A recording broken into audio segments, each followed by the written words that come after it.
आज हम ये जिस जगह पे आए हैं पूरे 25 साल बाद आए हैं और वही नज़ारा, ये गायें हैं। 25 साल पहले तक हम भी इसी जंगल में, सामने जो दिखे ये सड़क नहीं हुआ करती थी, ये झाड़ियाँ हुआ करती थी, जंगल था। अभी पिछले 1-1.5 साल में यहाँ से ये सड़क निकल रही है। तो यहाँ पे हम गायों के साथ आते थे। फिर ये जैसे ये पत्थर हैं, इन पत्थरों को इकट्ठा करके कहीं पे साथ में लगाना, राशन भी साथ में लाते थे।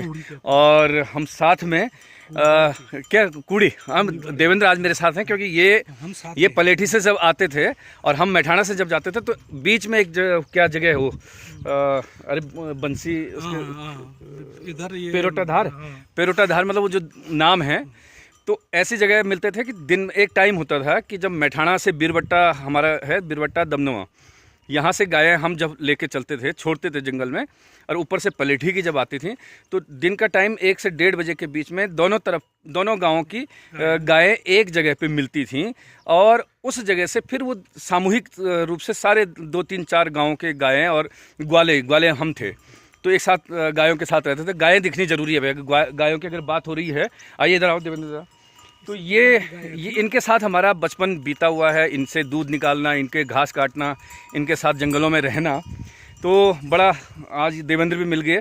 तो हम जंगल में क्या करते थे, साथ में कैसेट वाला टेप लेके जाते थे और जो रेडियो था, वॉकमैन वो होता था, और भारती के गाने सुनते और थे। जंगल से ये लकड़ी तोड़ते थे, फिर चूल्हा लगाया, वहाँ चाय बनानी, चाय के लिए दूध चाहिए तो गाय सामने खड़ी है, इससे दूध निकालो। और जिसकी गाय है ये गाली भी पड़ती थी, क्योंकि एक रोचक कहानी इसमें ये होती थी कि जैसे हम, ये गाय है, इधर दूध निकाल दिया, घर गई, शाम को उसने दूध दिया नहीं। पहाड़ में गाय ज़्यादा दूध नहीं देती हैं, आधा किलो 1 किलो बहुत ज़्यादा, लेकिन बहुत गाढ़ा दूध होता है, छोटी गाय होती हैं। तो जब वो शाम को घर पहुंचती थी तो वो गाय दूध नहीं देगी, क्योंकि उसका दूध हम निकाल चुके होते थे जंगल में। तो वही जो कृष्ण की जो कहानी आती, कृष्ण भगवान की ग्वाल बाल वाली, वो हमने खूब जिया है बचपन में, प्रैक्टिकल जिया। हाँ, एक चीज़ और, वो जो बैलों को लड़ाने वाली कहानी, हाँ। बड़ा मजा आता था। इधर से मैठान जी के बैल आगे, उधर से हमारे बैलों की लड़ाते थे, बड़ा मजा आता था उसमें। किसी का बैल जीता, किसी का हार, उसी में हार जीता ही होती थी। मतलब ये देखा, यही इन्हीं के बीच।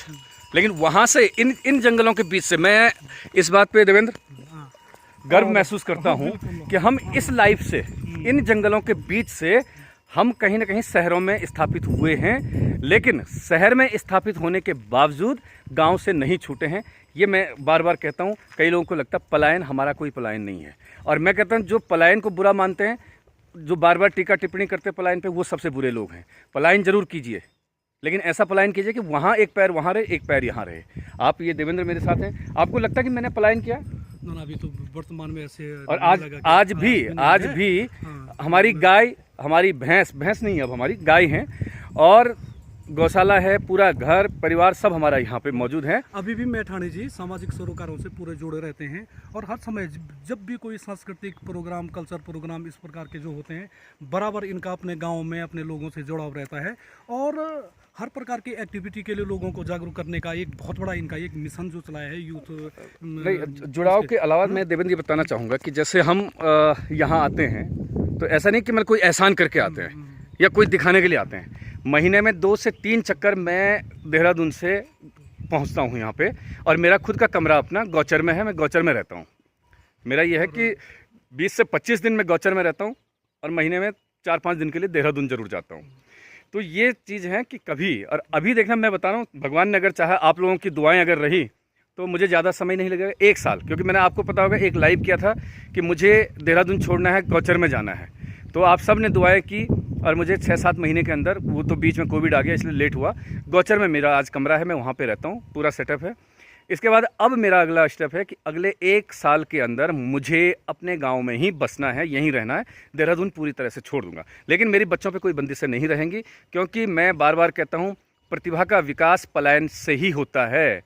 चाहे देवेंद्र यहाँ पे हैं, चाहे मैं हूँ, हमने ये जीवन जिया है। ये गायों के बीच में देखे कहाँ पहुँच गए, इन झाड़ियों में रहे हम, इन झाड़ियों के अंदर। लेकिन यहाँ से हमने क्या सोचा होगा कि आज मैं बड़े एक घमंड के तौर पे कहता हूँ कि मेरे पूरे देश के अलग अलग राज्यों में बहुत अच्छे कनेक्शन हैं, बहुत अच्छे लोगों से उठना बैठना है, लेकिन इन झाड़ियों से निकल के तो सोच बड़ी रखिए, आप कहीं भी जाइए अपना नाम स्थापित कर सकते हैं, और लेकिन अपने गांव को, अपने घर को और अपनी इन गायों को, इन सुनहरी यादों को कभी मत भूलिए। लौट के वापस आइए। कितना जीवन होता है, मैं तो कहता हूँ, अभी देखो मैं 46 पे आ गया, मेरी 14 साल की उम्र रह गई, मैं 60 साल मान के चल रहा हूँ, अगर वो भी जिंदा रहा तो। मैठान जी, बात तो आपने ठीक कही, लेकिन मैं ये कहा जाता है ना, सादा जीवन उच्च विचार, हाँ, विचारों को उच्च। अब 14 साल रह गया। अब इस 14 साल में मैं सोचूंगा मैं देहरादून में मकान बनाऊं, तो देहरादून में अगर मैं मकान बनाता हूँ 14 साल के लिए, 60 साल की उम्र हो जाएगी, मेरी 2 बेटियां हैं, इनकी शादी हो जाएगी, क्या ये मेरे साथ रहेंगी? आप खुद बताइए कि आपके बच्चे आपके साथ हैं? जो गोपेश्वर जोशीमठ से पलायन करके देहरादून में चले गए या हल्द्वानी में चले गए पिथौरागढ़ से, तो वो बताएं कि उनके बच्चे कहाँ हैं आज की डेट में। आपने गोपेश्वर से, पिथौरागढ़ से पलायन किया, उत्तरकाशी से पलायन किया, मैदान में गए, और आपके बच्चे आपको छोड़ के कोई बेंगलोर गया और बेंगलोर वाला अमेरिका गया, तब भी आपके नहीं हुए। तो इसलिए हमेशा यहाँ से जुड़ के रहिए। प्लान में मैं एक बात और जोड़ना चाहूँगा मैठान जी, इस बात से आप भी सहमत होंगे कि अगर माना कि हम अपने गांव से, आप मैठाना के हमें पॉलिटिक्स से हूँ, जैसे हम देहरादून चले गए तो हमारी पहचान खत्म है। कम से कम यहाँ हमारी एक पहचान होती है, जद्दोजहद है, जद्दोजहद है। फलाना का लड़का। नहीं, मैं अभी आप एक चीज़ यहाँ पे बताऊँ। कल मैं आया, मैं गौचर से आया ऑफिस से, और नंदप्रयाग में मुझे सब्जी की दुकान दिखी पुल पे, तो मैंने गाड़ी रोकी, सब्जी ली, क्योंकि घर में आजकल भाई नहीं, वो बीमार हैं, देहरादून में हैं, तो मैंने कहा मैं घर जा रहा हूँ तो शायद सब्जी हो ना हो, तो होता एक जिम्मेदारी होती है। मैं गया वहाँ से सब्जी लेने गया, मैंने सब्जी खरीदी, सब कुछ लिया। जैसे उस आदमी ने, दुकानदार ने सब्जी थैले में डाली, नंदप्रयाग पुल की बात कर रहा हूँ, जहाँ से एक विकासनगर घाट के लिए रास्ता कटता है। मैंने कहा लाइए, पैसे दिए, पैसे भी दिए। उसका तो क्या, नहीं सर, अरे सर नहीं, छोड़ी। मैंने कहा क्यों? अरे मैंने कहा पैसे दे दे भाई, सब्जी दे दो। क्या नहीं, आप, मैं रखूँगा गाड़ी में आपके।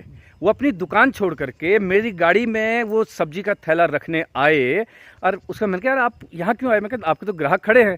कि नहीं, आप मैठानी जी हैं ना? मैंने कहा हाँ। अरे सर, हम आपको फेसबुक पे बहुत देखते हैं और मैं आपको बहुत फॉलो करता हूँ। ये सभ्यता, ये संस्कृति, ये परंपराएं पहाड़ में हैं और अभी भी जीवित हैं, और हमें इसको बचाना है। कल उस व्यक्ति ने मेरी इज्जत की, इसी तरह से मैं किसी और की इज्जत करता हूँ, देवेंद्र किसी और की इज्जत करते हैं। ये पहाड़ों में ये बहुत अच्छी बात है कि पहाड़ी लोग एक दूसरे का सम्मान, चाहे वो पहचाने ना, देखो वो आदमी, मैं उसको पहचान नहीं रहा हूँ, जबकि वो भी बोलता कि मैं नहीं पहचान, तो जा कौन आदमी, ले जा सब्जी ले जा।